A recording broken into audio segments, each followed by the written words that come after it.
Apakah yang dimaksudkan dengan syirik tersembunyi? Hadirin dan hadirat, Ustaz dah jelaskan di dalam buku Akidah 1. Syirik terbagi 2. Ada syirik besar, ada syirik kecil. Syirkun akbar dan syirkun asghar. Ada pula yang membagi, ada syirik jali dan ada syirik khafi. Syirik jali maknanya syirik yang nyata-nyata syirik.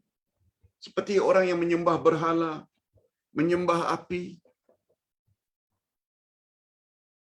sujud pada kuburan-kuburan orang-orang tertentu sambil meminta.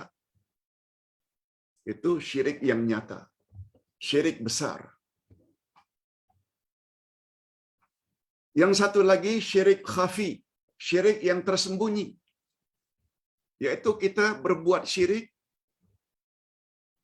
tapi kita tak perasan. Termasuk riya. Termasuk riya. Itu sebabnya Nabi Muhammad sallallahu alaihi wasallam pernah bersabda, "Akhwafu ma akhafu min ummati asyirkul asghar." Yang aku paling takut menimpa umatku adalah syirik kecil. Wasu'ila anhu, baginda ditanya, apa itu syirik kecil ya Rasulullah? Asyirkul asghar huwa riya. Syirik kecil itu adalah riya. Ada juga ulama akidah yang menyamakan syirik kecil itu dengan syirik tersembunyi. Syirik tersembunyi ini sangat banyak. Salat, puasa, haji, umrah, baca Quran, sepatutnya lillahi ta'ala, tapi dia juga bagi karena orang lain. Supaya dirinya dipuji.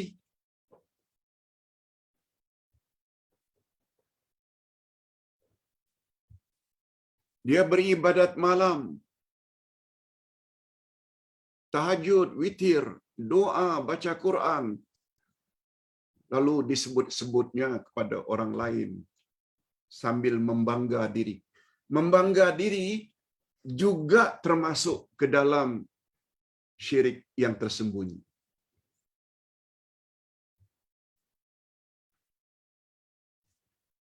Kalaulah tidak karena aku, kamu tadi dilanggar oleh bas. Bas datang sedang berbual, lalu kita tarik kawan kita sehingga terselamat daripada dilanggar oleh bas.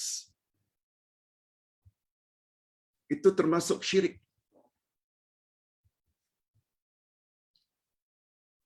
Sebab Nabi Muhammad sallallahu alaihi wasallam pernah menegur sahabat yang mengatakan pada baginda, tujuannya tidak menyebut tentang jasa baik baginda kepadanya. Masya Allah wa syi'ta. Semua ini adalah atas kehendak Allah dan kehendak Tuhan. Allahu Akbar. Nabi marah sangat. Anta ja'alani lillahi nidda. Ucapanmu itu bermakna kamu telah menduakan aku dengan Allah. Katakan saja Masya Allah. Katakan saja Masya Allah. Semalam kan 2 hari yang lalu kita dah sebut. Masya Allah itu bila kita dapat nikmat. Maknanya terhindar daripada dilanggar. Masya Allah. Betul, Masya Allah. Tapi ditambahnya pula wasyita. Semua ini adalah atas kehendak Allah dan kehendak Tuhan. Ucapanmu dan kehendak Tuhan tu kau tambah, kau telah berbuat syirik. Sila baca. Ustaz tak dapat jawab dengan panjang lebar sebab masa sudah habis. Baca buku Akidah jilid 1 bahagian akhir, iaitu pembahagian syirik. Itu sebabnya kita disuruh sangat oleh baginda sebagaimana Ustaz tulis pada penghujung kitab Akidah jilid 1. Allahumma Allahumma inni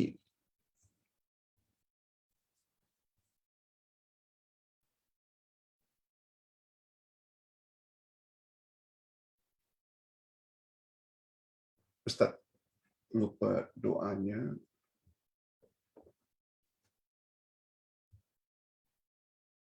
Okey, Ustaz ingat. Allahumma inni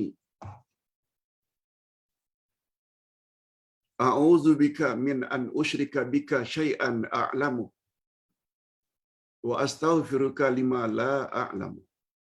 Ya Allah, aku mohon perlindungan kepadamu daripada melakukan syirik. Yang syirik itu aku tahu. Aku mohon dilindungi dan aku mohon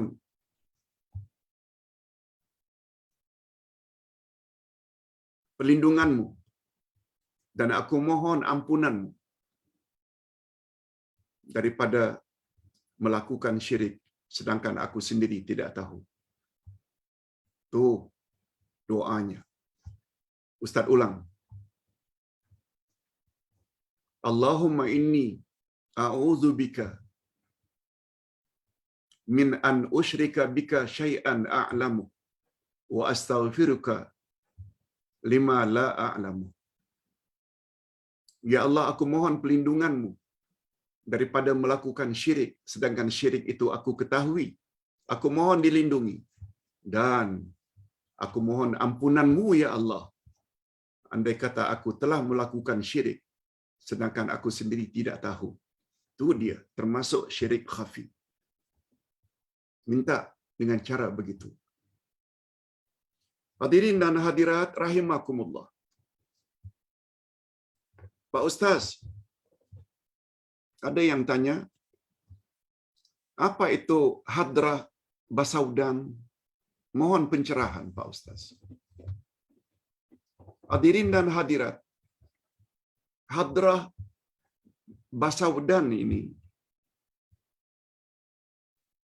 yaitu himpunan munajat kepada Allah dengan menyanjung dan memuji Rasulullah yang di dalamnya ada syair, ada qasidah,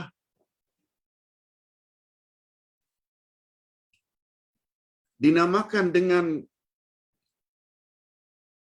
hadrah basaudan karena dia disusun oleh Syekh Abdullah bin Ahmad Basaudan, satu orang yang berasal dari Hadramaut, Yaman Selatan, yang lahir pada tahun 1178 Hijriah.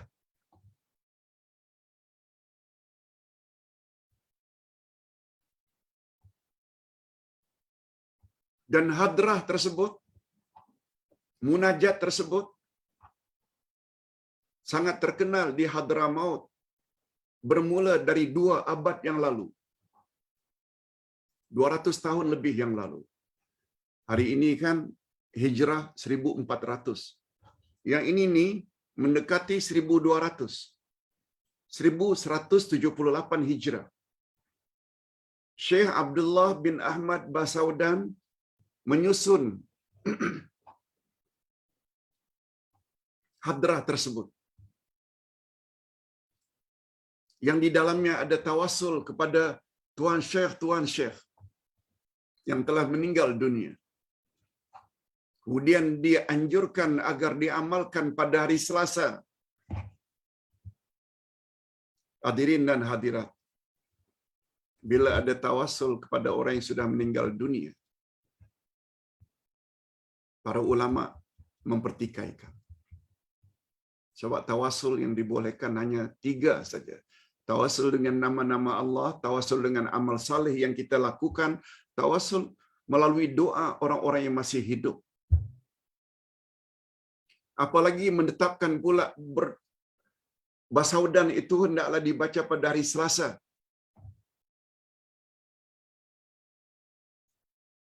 semuanya itu tidak ada asas dari Nabi sallallahu alaihi wasallam. Oleh sebab itu Ustaz anjurkan kalau ingin bermunajat, baca buku munajat ini yang dikarang oleh Muayyad Abdul Fattah Hamdan, diterjemah oleh Abdullah Yasin. Ustaz hanya menterjemahkan saja. Dalam munajat ini ada macam-macam munajat, mengadu kepada Allah. Ada namanya munajat puji-pujian, sanjungan, ada namanya munajat selawat, ada namanya wirid selawat, ada namanya wirid istighfar, ada namanya wirid permohonan, ada namanya wirid perlindungan, ada namanya wirid agar terhindar dari malapetaka yang kita panggil dengan munajat. Munajat Ahlus Sunnah wal Jamaah. Yang di bawahnya semuanya ada footnote. Ada footnote. Nota kaki. Hadis riwayat siapa dan apa derajatnya dan apa fadilat setiap munajat tersebut. Yang ini confirm. Kalau kepada Ustaz ditanya, minta maaf kalau Ustaz tidak akan mengamalkan amalan-amalan bila ada unsur-unsur tersebut. Menetapkan hari Selasa. Itu termasuk yang kita mesti mutaba'ah Nabi. Mutaba'ah Nabi ini ada 6 macam. Satu di antara mutaba'ah Nabi ini, timing. Bila ia patut dibaca. Hari apa, siang ke, malam ke, termasuk bilangan, termasuk jenis. Ustaz tengok ke-6 ikut cara Nabi itu tidak ada di dalam pasaudan yang telah ditanya. Minta maaf, itu pandangan Ustaz. Ustaz jawab secara ikhlas. Nah, yang terakhir. Pak Ustaz, pertanyaan yang terakhir. Di dalam masjid atau surau ada lakukan amalan-amalan hantar pahala tahlilan kepada orang mati. Pada umumnya, masjid, surau di Nusantara, bukan hanya di Malaysia, mengantar pahala bacaan surah-surah tertentu tahlil kepada orang mati. Pertanyaan, apa hukum saya apabila memasukkan dalam tabungan masjid itu derma, infak? Tidakkah saya digolong sebagai syubhat? Hadirin dan hadirat, dalam perkara khilaf, kita pendapat lain. Lalu imam sesuatu masjid atau jemaahnya punya pendapat lain dalam perkara-perkara furu', bukan perkara yang asas, bukan perkara usul, bukan perkara prinsip, perkara yang memang boleh diperselisihkan. Yang kita perlu bertolak ansur. Adapun derma kita, bukanlah kita derma untuk buat amalan itu. Hadirin dan hadirat, kalaulah itu jadi ukuran, kita yang belajar sunnah ini, barangkali tidak ada seorang pun yang akan pergi ke masjid untuk salat berjamaah. Imam yang menjadi imam, wirid secara kuat, kita barangkali tak setuju. Imam yang barangkali memulai salatnya dengan usalli farda, barangkali kita tak setuju. Itu pandangan mereka. Kita ada pandangan lain. Bila selesai salat, kita berzikir perlahan-perlahan. Imamnya membaca dengan kuat yang kita tak setuju. Bila tidak setuju itu dijadikan ukuran. Kalau begitu saya tak akan salat berjamaah, salah sangat. Ustaz ingin sebutkan fatwa guru Ustaz, malah Rektor Islamic University Madinah, Syekh bin Abdullah bin Baz. Kata beliau, Andai kata mana-mana masjid atau musalla, surau, ada melakukan amalan-amalan yang bercanggah dengan keyakinan kamu, ikut saja. Masalah dia buat perkara-perkara yang awak setuju, itu urusan dia dengan Allah. Namun anda tetap mendapat pahala salat berjamaah. Apalagi ada satu kaedah. Sah imam, sah makmum. Batal imam, sah makmum. Mengapa susah sangat? Bertolak ansurlah. Kalau kita minta agar orang hormat pandangan kita, kita juga sepatutnya hormatlah pandangan orang. Sebab itu bukan perkara prinsip pun. Sampai dipertanyakan kita bersedekah masjid itu, bukankah itu bermakna kita telah bersyabahat, bekerjasama dengan perkara-perkara yang tidak sunnah? No. Jangan sampai ke situ. Oleh sebab itu, Ustaz harapkan sangat kepada penanya khasnya, jangan absent. Esok kita akan bahas topik berkenaan adab-adab dalam perbezaan pendapat.